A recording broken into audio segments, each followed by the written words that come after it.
Class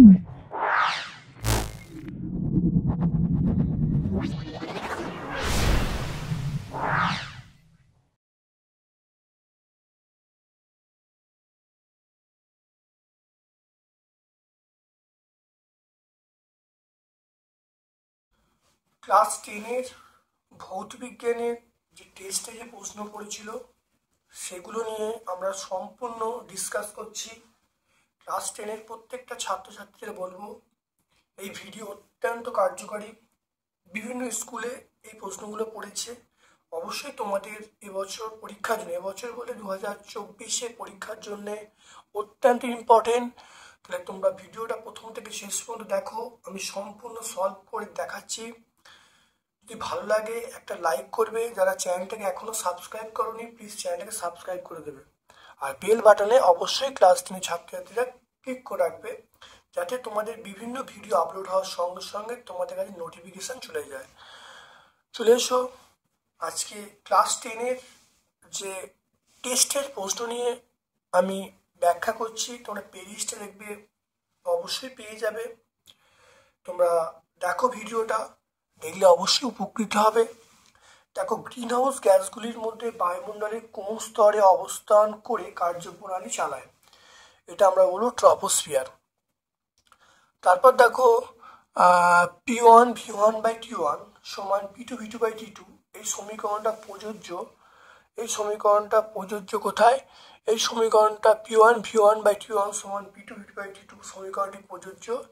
এটা আমরা বলবো, বিভিন্ন অপশান আছে, স্থির চাপে, স্থির আয়তনে, স্থির উষ্ণতায়, স্থির ভরে। তাহলে অবশ্যই স্থির ভরের ক্ষেত্রে প্রযোজ্য। তারপর দেখো, একটি ত্রিপারমাণবিক মৌলিক গ্যাসের বাষ্প ঘনত্ব যদি 24 হয়, তাহলে পারমাণবিক ভর কত হবে? আমরা 16 বলবো। এটা আমরা বলবো 16। তারপর দেখে নাও, কারণ ত্রিপারমাণবিক ভর। তারপর দেখো সূর্যোদয়ের আগে সূর্যাস্তের পর সূর্যকে দেখায়, এর কারণ সূর্যোদয়ের আগে সূর্যাস্তের কিছুক্ষণ পরে সূর্যকে দেখা যায়, কারণ প্রতিসরণের জন্য। কোনো নির্দিষ্ট মাধ্যমে কোন বর্ণের ক্ষেত্রে প্রতিসরাঙ্ক সবচেয়ে বেশি? অবশ্যই নীল বর্ণের ক্ষেত্রে। প্রদত্ত কার কম্পাঙ্ক সবচেয়ে কম? এখানে যে অপশন দেওয়া আছে তার মধ্যে অপশন সি হবে আইআর রশ্মি। তারপর দেখো, তড়িৎচালক বলে সিজিএস একক। যদি এসআই বলতো তাহলে ভোল্ট হতো, সিজিএস আমরা বলবো স্ট্যাট ভোল্ট। রোধাঙ্ক নির্ভর করে দেখো দৈর্ঘ্যের ওপরে, প্রস্থচ্ছেদের ওপরে, উপাদানের ওপরে, অর্থাৎ সবকটি। তাহলে আমরা বলবো সবকটি। একটি বাল্বের রেটিং বলা আছে 220 ভোল্ট 100 ওয়াট। রোধ কত হবে? রোধ আমরা বলবো 484। 484 যেভাবে হচ্ছে, তাহলে রোধ আমরা বার করবো আর সমান আমরা কি বলবো? V²/R। ভি মানে 220, তার স্কোয়ার, তাহলে আর সমান V²/P, পি মানে 100। এটা করলে কত আসবে? এটা করলে দেখো আসবে 484 আসবে। হ্যালোজেন মৌলগুলির গ্রুপ সংখ্যা, এটা আমরা বলবো এটা 17। দীর্ঘ পর্যায় সারণীর 6 নম্বর পর্যায়ে কত গ্রুপে মৌলের সংখ্যা 14? এটা আমরা বলবো 3 নম্বর।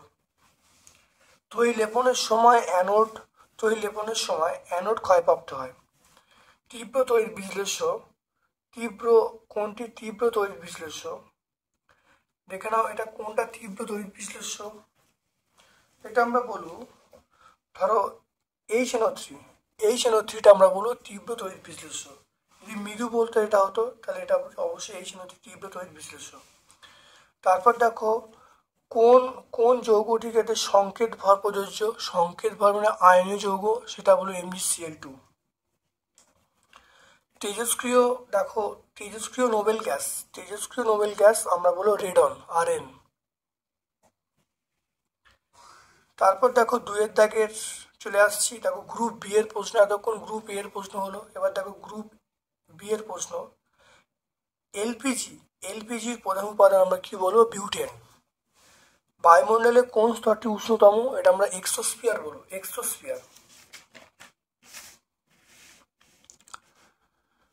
তারপর দেখো সুপারসনিক জেট প্লেন থেকে নির্গত কোন গ্যাস ওজোন স্তরকে ধ্বংস করে? সেটা হলো NO বা নাইট্রিক অক্সাইড।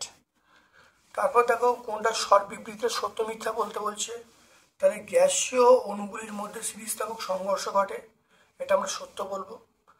কোন কোন শর্তে আদর্শ গ্যাস বাস্তব গ্যাসের মতো আচরণ করে? এটা আমরা বলবো নিম্ন চাপ উচ্চ উষ্ণতা। ক্যামেরায় ব্যবহার করা হয় উত্তল লেন্স। সমতল দর্পণে ফোকাস দূরত্ব আমরা অসীম বলবো। উত্তল লেন্সে কোথায় বিবর্ধন 1 হয়? সেটা আমরা 2FA বলবো। অর্থাৎ বস্তুকে যদি 2FA রাখা হয় তাহলে বিবর্ধন 1 হবে। দীর্ঘদৃষ্টি প্রতিকারের জন্য আমরা উত্তল লেন্স ব্যবহার করি। সাধারণ ক্ষেত্রে সমতল দর্পণে কি প্রকার প্রতিবিম্ব তৈরি? অসৎ বিম্ব সমষ্টি তৈরি হয়, অসৎ বিম্ব এবং সমশীর্ষ। একটি তারকে দুভাগ করলে রোধাঙ্কের মানটা, একটা তার তাহলে এটা অবশ্যই একই থাকবে বা ধ্রুবক থাকবে। তাহলে একটি তারকে দুভাগ করলে রোধাঙ্কের কি পরিবর্তন হবে? এটা একই থাকবে। বাড়িতে যন্ত্রগুলি কোন সমবায় থাকে? এটা হলো সমান্তরাল সমবায় থাকে। এখানে যেটা আছে, এটা যেখানে তাপ বেশি হয় সেটা R2-র ক্ষেত্রে বেশি হবে। শর্ট সার্কিট কখন হয়? যখন দুটো তার পরস্পর সংস্পর্শে আসে বা প্লাস ও মাইনাস যখন পরস্পর সংস্পর্শে, তখন শর্ট সার্কিট হয়। ফিউজ তারের উপাদান বলতে বলেছে, দেখো ফিউজ তার আমরা বলবো টিন এবং সীসা। ফিউজ তারের উপাদান আমরা বলবো টিন এবং সীসা। আমরা বলবো টিন প্লাস সীসা।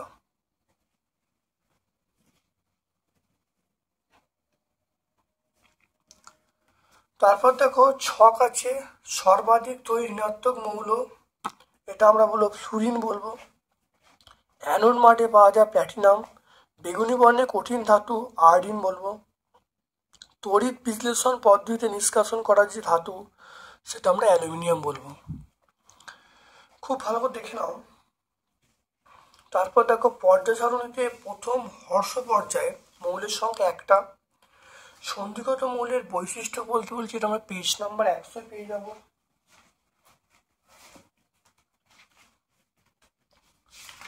দেখে নাও সন্ধিগত মৌলের বৈশিষ্ট্য। সন্ধিগত মৌল এগুলো কঠিন হয়, এগুলো যোজ্যতা পরিবর্তনশীল হয়, আমরা এগুলো বলে দেবো। তারপর দেখো একটি পরমাণু যা ইলেকট্রন বিন্যাস 2-4 এ ক্লোরাইড যৌগে কি বন্ধন গঠিত হবে? এটা আমরা বলবো সমযোজী যৌগ। মানে এখানে এই যৌগটা হলো সি, তাহলে এটা আমরা কি তৈরি করবে? সমযোজী যৌগ তৈরি করবে।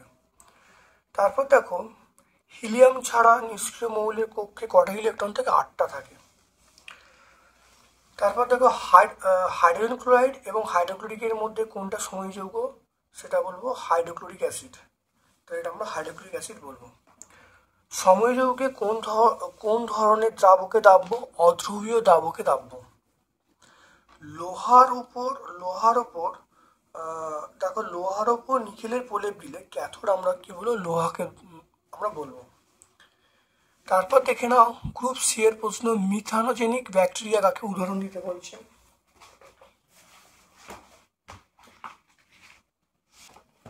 অর্থাৎ যে সকল ব্যাকটেরিয়া বায়ুর অনুপস্থিতিতে বায়োমাসের বিয়োজন ঘটিয়ে প্রকৃতিতে মিথেন গ্যাস মুক্ত করে তাদেরকে আমরা বলবো মিথানোজেনিক ব্যাকটেরিয়া। যেমন মিথা কক্কাস, তাহলে মিথানো ব্যাকটেরিয়াম, এগুলো মিথানিক ব্যাকটেরিয়ার উদাহরণ। তারপর দেখে নাও একটা অঙ্ক আছে 3.2 একটা অঙ্ক দেখে নাও। 300 কেলভিন উষ্ণতায় 750 পারস্তম্ভের চাপে নির্দিষ্ট ভরে একটি গ্যাসের আয়তন বলা আছে 100 সেমি কিউব। 600 পারস্তম্ভের চাপে কত উষ্ণতায় গ্যাসটির আয়তন 3 গুণ হবে? দেখে নাও।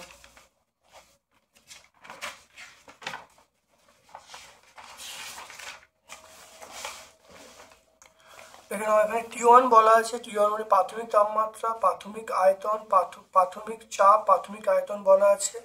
এটা দেখো অন্তিম চাপ এখানে বলা আছে। আর অন্তিম আয়তন আমার চেয়েছে আয়তনটা 3 গুণ হবে, তাই 3 গুণ করা হয়েছে। আর T2টা আমি বার করেছি, T2টা কত হবে দেখো।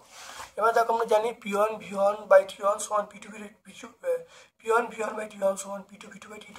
প্রত্যেকের দেখো মান বসেছি, P1 V1 T1 মান বসেছি, P2 V2 T2 মান দেখো বার করছি। এখানে দেখো 3টে শূন্য ছিল, এই 3টে শূন্য এখানে দেখো ক্যান্সেল হয়ে গেল। এবার দেখো এটা গুণ করে দেখো 75 ইন্টু T2, এটা আমরা কত বলবো দেখো 60 ইন্টু 3 ইন্টু 300 করেছি।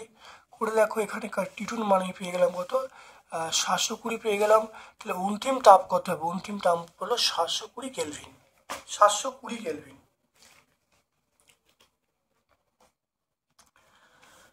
তারপর দেখে নাও একটা অঙ্ক আছে, একটা অথবার অঙ্ক আছে, দেখে নাও ভালো করে। 27 ডিগ্রি সেন্টিগ্রেড তাপমাত্রায় 570 mmHg চাপে 2.2 CO2 গ্যাসের আয়তন নির্ণয় করতে বলছে। দেখে নাও তাহলে টি মানে 27 প্লাস 273 করবো, কারণ ওখানে 27 সেন্টিগ্রেড বলা আছে। তাহলে 27 প্লাস 273 করে 300 হবে। পি এর মান দেখো বলা আছে 570 মিমি/Hg। তাহলে 570কে সেন্টিমিটারে করলাম, সেন্টিমিটারে করলে তাহলে 57 হবে। তাহলে 57 হলো এইচ এর মান, এইটা হয়ে গেল। জি এর মান আমরা 980 বলবো। আর পারদের ঘনত্ব আমরা বলবো 13.6। ডাইন/সেমি স্কয়ার চাপের একক আমরা জানি। এবার আমরা জানি পিভি ইকুয়াল টু গ্যাসের আয়তনে ভি ধরে নিয়েছি, তাহলে পিভি ইকুয়াল টু এনআরটি। আর এন মানে আমরা বলবো W/M। তাহলে করে দিয়েছি, দেখে না ভি এর মান তাহলে কি হলো WRT/MP। দেখো ডব্লুর মান বসিয়ে দিয়েছি, ডব্লুর মান দেখো 2.2 দেওয়া আছে। আর এর মান মনে রাখবে 8.3 10⁻⁷, এটা সিজিএসে। টি এর মান দেখো বার করেছি। আর এখানে দেখো এম মানে কার্বন ডাইঅক্সাইডের যে আণবিক ভর, সেটা 44 লিখেছি। আর এখানে দেখো পি এর মান এইটা, টোটাল দেখো পি এর মান এইটা, দেখো পুরো মানটা দেখো এখানে বসিয়ে দিয়েছি। বসে দেখো ভি এর মান পেয়ে গেছি 1640.8। তাহলে গ্যাসের যে আয়তন, গ্যাসের আয়তন 1640.8, এটা হলো সেমি কিউব। আমরা কি বলবো? সেমি কিউব বলবো।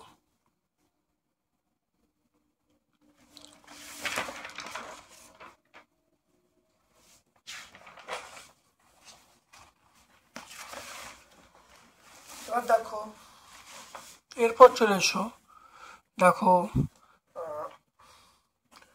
উত্তর লেন্সের সামনে এফ এবং 2F এর মধ্যে রাখা বস্তুর প্রতিবিম্ব গঠনের রশ্মিচিত্র আঁকতে বলছে। প্রতিকৃতি কেমন হবে? যেখানে পেজ নাম্বার 50-এ আমরা এই ছবিটা আঁকবো। দেখো এটা এফ, এটা 2F। এফ এবং 2F এর মাঝখানে একটা বস্তু রাখলে প্রতিবিম্বটা এরকম হবে। তাহলে তোমরা এটা ছবিটা এঁকে দেবে।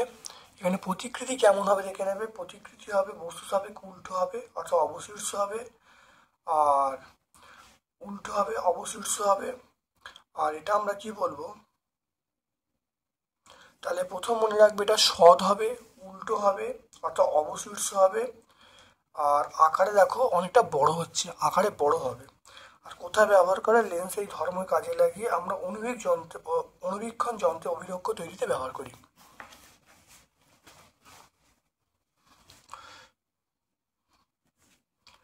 তারপর দেখে নাও বৈদ্যুতিক মোটর এবং ডায়নামোর পার্থক্য লিখতে বলছে।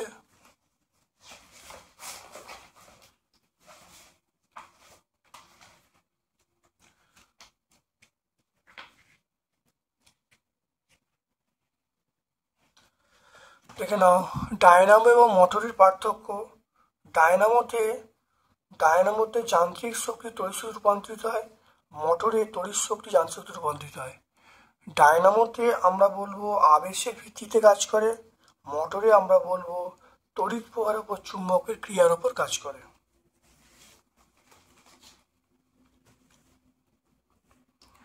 তারপরে দেখে নাও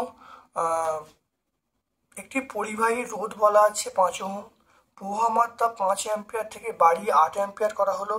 বিভবের কি পরিবর্তন ঘটবে? দেখে নাও আমরা জানি সূত্রটা এটা লিখবো ভি সমান IR। তাহলে এখানে দেখো আর এর মান বলা আছে 5 অ্যাম্পিয়ার, I1 এর মান 3 অ্যাম্পিয়ার, I2 এর মান হলো কত 8 অ্যাম্পিয়ার। তাহলে তাহলে প্রবাহ মাত্রা এখান থেকে এখানে করা হচ্ছে, তাহলে V1 সমান আমি কি বলবো I1 আর বলবো, তাহলে V1 সমান আর V2 সমান I2 আর বলবো। তাহলে এবারে এইটা থেকে এটা বিয়োগ করে V2 বাই V1 করবো, তাহলে I2 মাইনাস I1 ইন্টু আর করবো। তাহলে এখানে এই যে I2 এর মান আমরা 8 বলবো আর I1 এর মান আমরা 3 বলবো, তাহলে 3 মাইনাস 8 মাইনাস 3, আর এর মানটা কত, আর এর মান 5, তাহলে 5 5 25, তাহলে পান্তে বিভব প্রয়োগ কত পেয়ে গেলাম 25 ভোল্ট।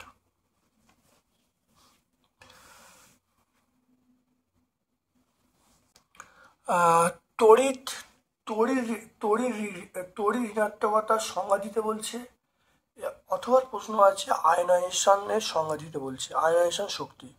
দেখে নাও, তড়িৎ ঋণাত্মকতা আমরা পাবো 102 পাবো।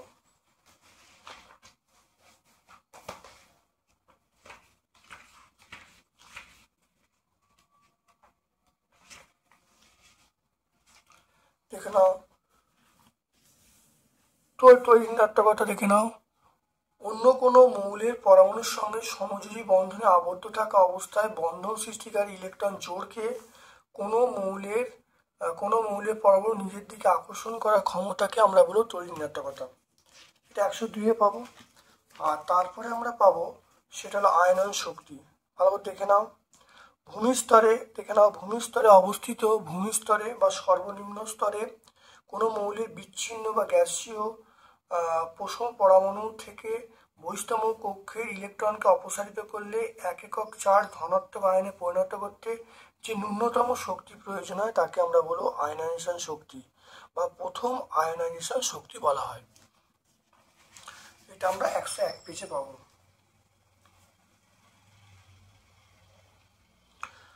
তারপর দেখো MgCl2 তড়িৎ যোজী না সমযোজী এটা ব্যাখ্যা করতে বলছে, এটা আমরা পেজ নাম্বার 106 পাবো। দেখে নাও পেজ নাম্বার 106 দেখো, দেখে নাও এটা হলো MgCl2, এটা আমরা কি বলবো, এটা MgCl2 দেখতে পাচ্ছ, এটা হলো একটা তড়িৎজয়ী যৌগ। তাহলে 106 আমরা পেয়ে যাব, এটা তড়িৎজয়ী যৌগ। এখান থেকে পুরোটা ব্যাখ্যা করে দেবো, বলে দেবো।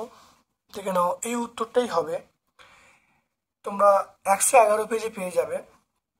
মনে রাখবে চিনির জলীয় দ্রবণে কোনো আয়ন উৎপন্ন হয় না, তা তড়িৎ প্রেরণ করে না। সোডিয়াম ক্লোরাইডে জলীয় দ্রবণে Na+ এবং Cl- আয়ন উৎপন্ন হয়, তা তড়িৎ প্রেরণ করতে পারে।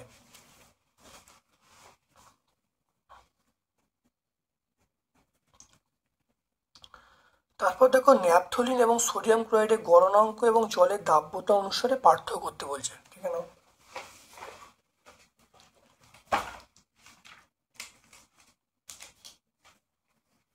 দেখে নাও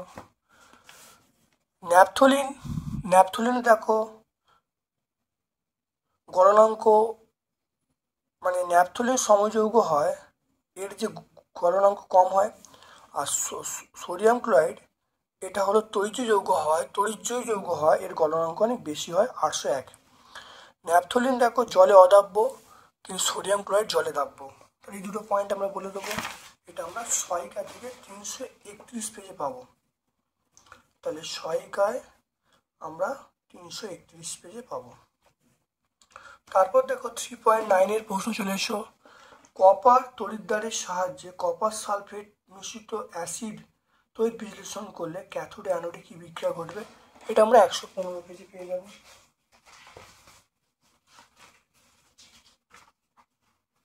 এখানে 115 পেজে আমরা পেয়ে যাব এই ক্যাথোড অ্যানোডের বিক্রিয়া লিখে দেবো, লিখে দিলেই হয়ে যাবে।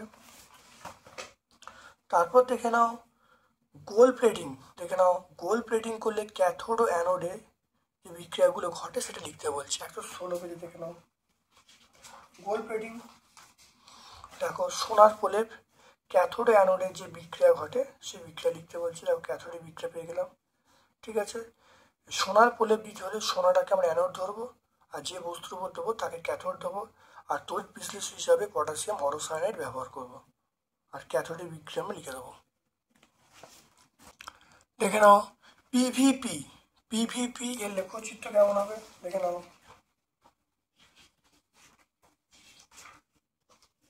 পিভিপি লেখচিত্র দেখে নাও, এই লেখচিত্রটা হবে, মানে পি অক্ষের সমান্তরাল, দেখতে পাচ্ছ এই লেখচিত্র হবে। তারপরে দেখে নাও এইটা P versus one by V, এই লেখচিত্র কেমন হবে খুব ভালো করে দেখে নাও।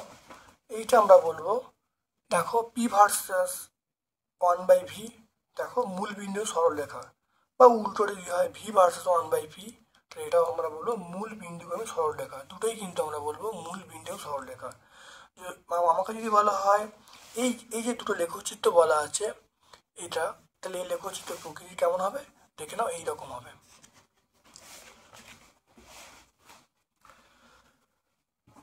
তারপরে দেখে নাও 1 কেজি ক্যালসিয়াম কার্বনেট উত্তপ্ত করলে কত ভরের ক্যালসিয়াম অক্সাইড পাওয়া যাবে, দেখে নাও খুব ছোট্ট অঙ্ক। দেখো প্রথম বিক্রিয়া লিখেছি, দেখে নাও তাহলে 100 গ্রাম CaCO3 থেকে ক্যালসিয়াম অক্সাইড পাওয়া যায় কত, 56 গ্রাম, একে কত আর 1000-এ কত। 1000 মানে কেন, কারণ 1 কেজি মানে 1000 গ্রাম করলে যেটা হবে সেটা আমরা বলবো কত, দেখো 560 গ্রাম, দেখে নাও 0 কেটে গেল, তাহলে কত হবে 560 গ্রাম, ছোট্ট অঙ্ক। দেখো একটা অথবা অঙ্ক আছে, বলা আছে এই অথবা 176 গ্রাম এফিএস থেকে কত গ্রাম এফিএসও তৈরি হবে আর কত মোল H2S পাওয়া যাবে, দেখে নাও। এখানে কোনো 88 বেরোচ্ছে, এফিএস এর আণবিক ভর 88, এটা এফিএস হবে কত 152, আর H2S মানে 34, এটা 1 মোল বোঝাচ্ছে। তাহলে 88 গ্রাম এফিএস থেকে এফিএস উপর পাওয়া যায় 152 গ্রাম, একে কত আর কত 76-এ কত করলে যেটা আসছে কত, দেখো 304 গ্রাম আসছে, তাহলে একটা উত্তর পেয়ে গেলাম 304 গ্রাম। এবারে দেখো পরের উত্তরটা আমরা কীভাবে বার করবো, এখানে 88 গ্রাম এফিএস থেকে H2 উৎপন্ন হয়, সেটা আমরা 34 গ্রাম মানে 1 মোল বলবো, তাহলে একে বার করবো, একে মানে 1/88, আর এখানে বলা আছে 176 গ্রাম, তাহলে 176/88 মানে 2 মোল, তাহলে H2 এর পরিমাণ কত হলো 2 মোল।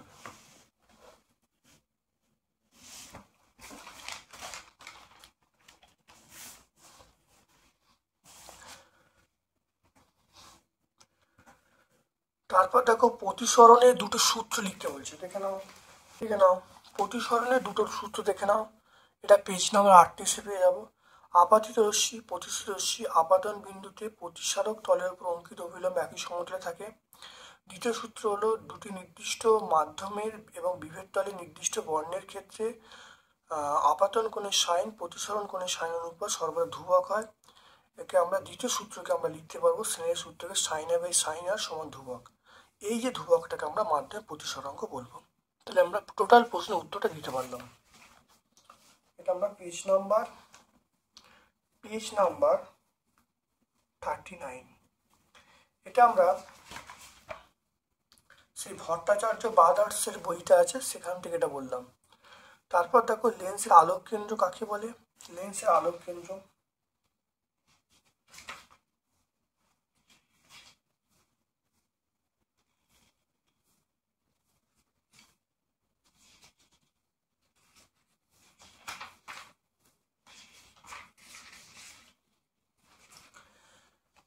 লেন্সের আলোক কেন্দ্র, দেখো লেন্সের একটি তলে কোনো আলোকরশ্মি আপতিত হয়ে প্রতিসরণের পর দ্বিতীয়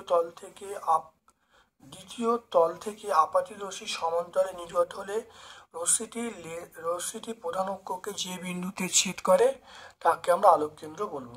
খুব ইম্পর্টেন্ট জায়গা, এটা আমরা বলবো, দেখো V42 এটা বলবো। আর আলোক রশ্মির চ্যুতি কত, চ্যুতি আমরা বলবো 0 ডিগ্রি, মানে আলোক কেন্দ্রগামী রশ্মির চ্যুতি কত হবে 0 ডিগ্রি। তারপর দেখো উত্তল লেন্সে ফোকাসে কম দূরত্বে বস্তু রাখলে প্রতিবিম্ব গঠন কীভাবে হবে। উত্তল লেন্সের ফোকাসের কম দূরত্বে বস্তু রাখলে প্রতিবিম্বের যে গঠন চিত্র দেখাতে বলছে, এটা খুব ইম্পর্টেন্ট প্রশ্ন, খুব ভালো দেখে নাও।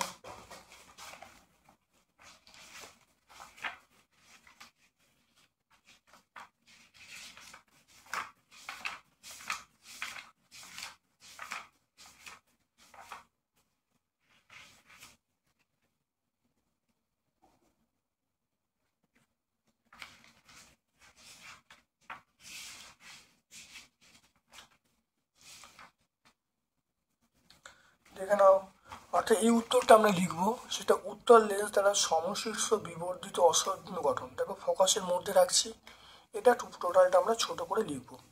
এখান থেকে এই পর্যন্ত লিখে দেবো, পুরো ফুল অ্যান্সার পেয়ে যাব। এটা আমরা পেজ নাম্বার 51 পেয়ে যাব। তারপর দেখো হর্ষদৃষ্টি কি, এর প্রতিকার কিভাবে করবে।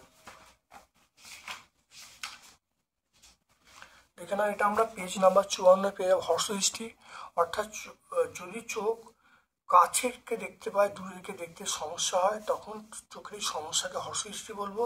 প্রতিকার মানে আমরা অবতল লেন্স আমাদের ব্যবহার করতে হবে। তাহলে এটা 54 পেয়ে যাব, পেজ নাম্বার 54 পেয়ে যাব। তারপর দেখে নাও 4.6 আছে, জুলের 3টে সূত্র। দেখে নাও জুলের 3টে সূত্র বলতে বলছে।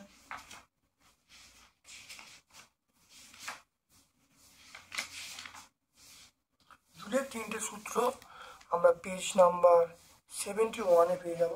দেখে নাও জুলের 3টে সূত্র দেখতে পাচ্ছ, 3টে সূত্র এখানে আছে, 1 2 3 করে অবশ্যই বলে দেবে, উত্তর হয়ে যাবে। তারপর দেখো একটা বিওটির অঙ্ক আছে, দেখে নাও কিভাবে হবে। দেখে নাও বিওটির অঙ্ক 4.6।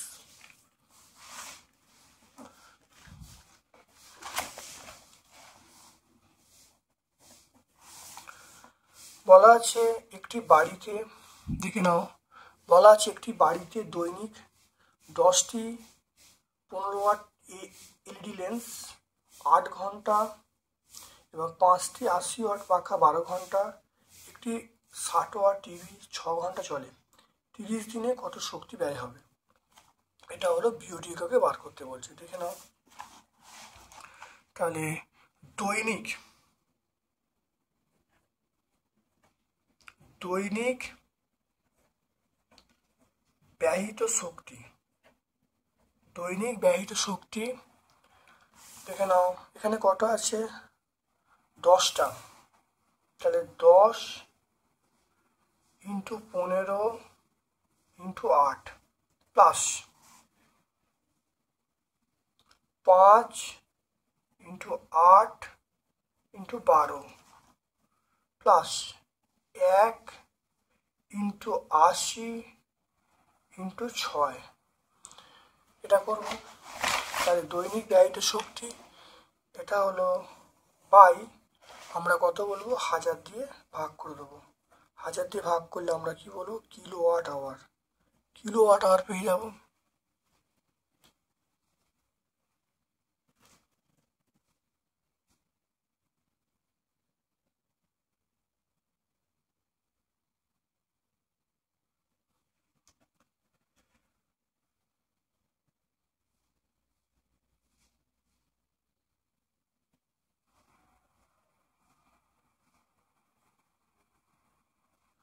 এটা হলো 1200 প্লাস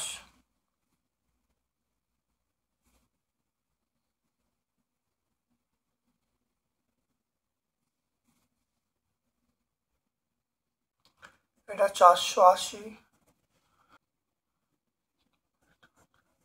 480।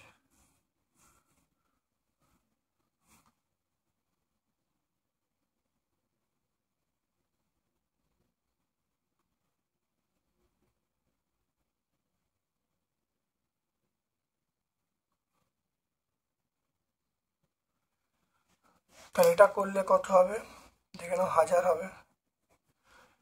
এটা করলে দেখে নাও কত হচ্ছে, 1200, এটা দেখো 2160 বাই 1000, তাহলে আমরা বলবো 2.16 এত কিলোওয়াট আওয়ার, এত কিলোওয়াট আওয়ার। তাহলে বলা আছে এবারে এটা দৈনিক, তাহলে মাসিক খরচ,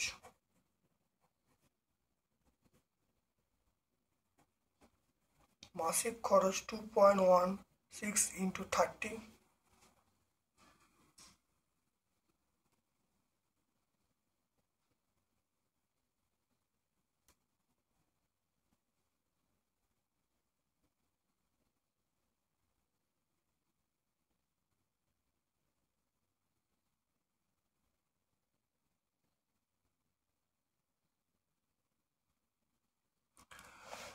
তাহলে করলে যেটা হবে 64.8 মাসিক খরচ হলো এত বিওটি।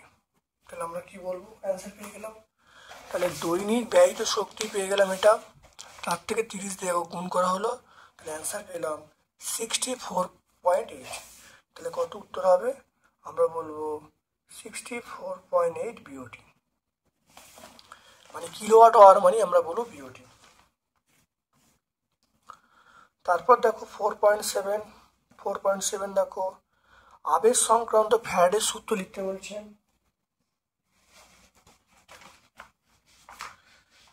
এটা আমরা পেজ নাম্বার 81-তে পেয়ে যাব। 81 দেখে নাও, 81। তাহলে পেজ নাম্বার 81-তে আমরা পেয়ে যাব। এটা লেন্স, এটা লেন্সের সূত্রটি কোন সংরক্ষণ সূত্রে ব্যবহারের রূপ, এটা আমরা বলবো শক্তি। এটা লেন্সের সূত্র। তারপর দেখে নাও 4.8-এ বলা আছে সমান রোধে দুটো পরিবাহী তারের মধ্য দিয়ে একই সময়ে তড়িৎ পাঠালে দ্বিতীয় তারে উৎপন্ন তাপ প্রথম তারের নগুণ হবে। তাহলে বলছে পরিবাহী দুটিতে তড়িৎ পর অনুপাত নির্ণয় করতে বলছে। দেখে নাও 4.8।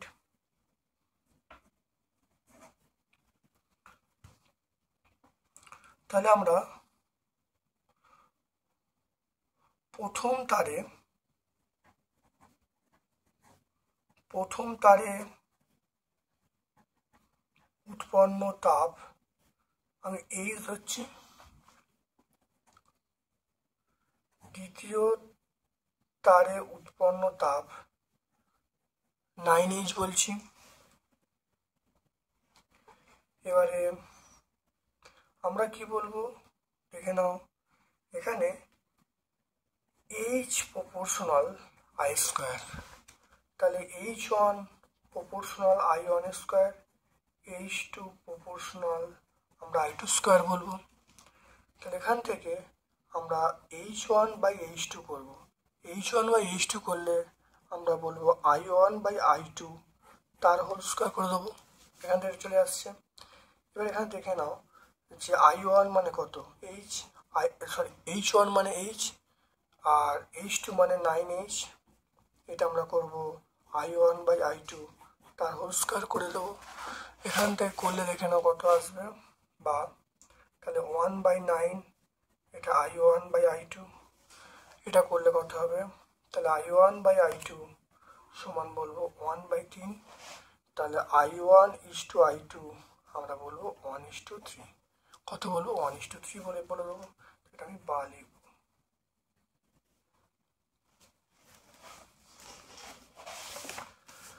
তারপর দেখে নাও একটি সন্ধিগত মৌলের এবং একটি ইউরেনিয়ম মৌল উদাহরণ দিতে বলছে।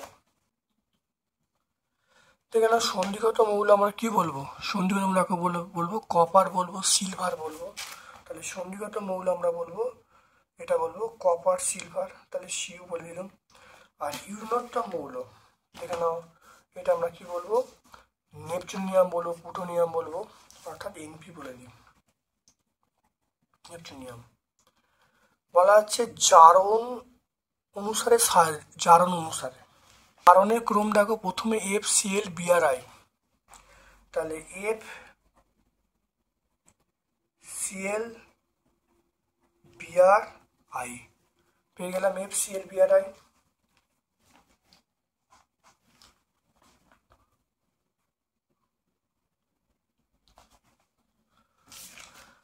আচ্ছা, এই প্রশ্নের উত্তরটা আগে দেখে নাও, সেটা হলো পর্যায় সারণীর প্রথম হর্ষ পর্যায়ে মৌলিক সংখ্যা কটা।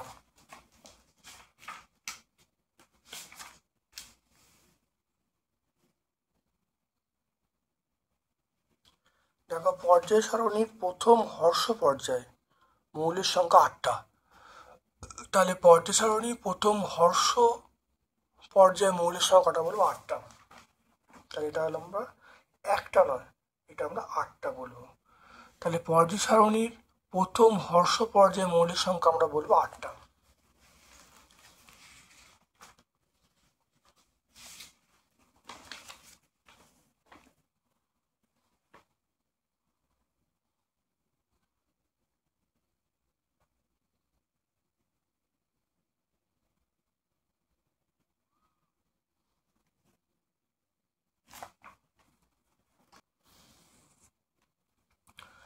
তারপর দেখে নাও 4.10 NaCl HCl H2O এদের ইলেকট্রন ডট দেখাতে বলেছে।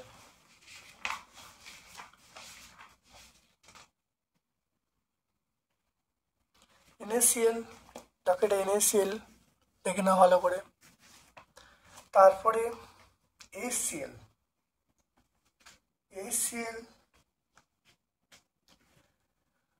তাহলে এটা হলো HCl, যেখানে এটা HCl,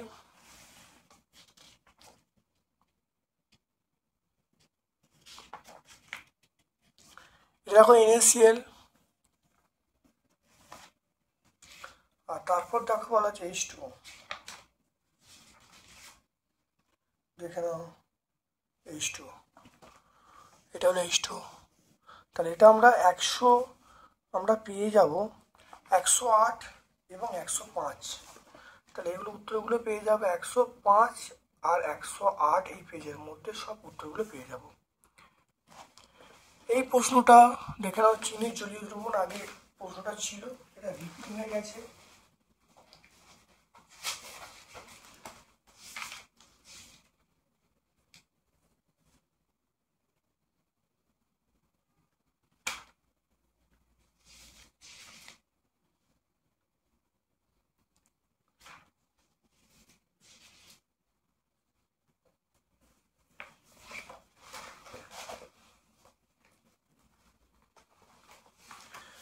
এইটার বদলে এই প্রশ্নটা দেখে নাও, এই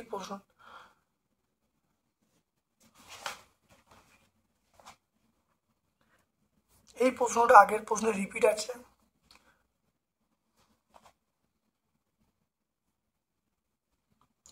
এইটার বদলে আমাদের এই প্রশ্নটা দেয়া আছে, দেখে নাও ভালো করে। এই 4 পয়েন্ট এটা আমরা পেয়ে যাব। এ একটি ধাতু, বি এবং সি উচ্চ তড়িৎ মৌল, এবি এবং বিসি এর দুটোর মধ্যে কোনটা তড়িৎযোজী কোনটা সমযোজী হওয়ার সম্ভাবনা আছে ব্যাখ্যা করতে বলছে। এটা আমরা 336 পেজে পেয়ে যাব। উত্তরটা দেখো পরিষ্কার, এখান থেকে পেয়ে যাব 336 পেজে। তাহলে তারপর দেখো, তড়িৎ বিশ্লেষণ পদ্ধতিতে লোহা চামচের ওপর ক্রোমিয়ামের প্রলেপিত হলে আমি ধরবো, এটা মনে রাখবে, লোহার চামচের উপর ক্রোমিয়ামের প্রলেপ দিতে হলে লোহাটাকে আমি ধরবো ক্যাথোড, ক্রোমিয়ামটাকে ধরবো অ্যানোড, আর তড়িৎ বিশ্লেষক হিসাবে ক্রোমিয়াম সালফেট আমরা ব্যবহার করবো, ক্রোমিয়াম সালফেট। তারপর অথবা প্রশ্ন দেখো, ধাতব এবং তারের মধ্য দিয়ে তড়িৎ পরিবহন এবং তড়িৎ বিশ্লেষণ পদার্থের মধ্য দিয়ে, ধাতব এবং তারের মধ্য দিয়ে তড়িৎ পরিবহন এবং তড়িৎ বিশ্লেষণের মধ্য দিয়ে তড়িৎ পরিবহন দুটো পার্থক্য লিখতে বলছে, দেখে নাও।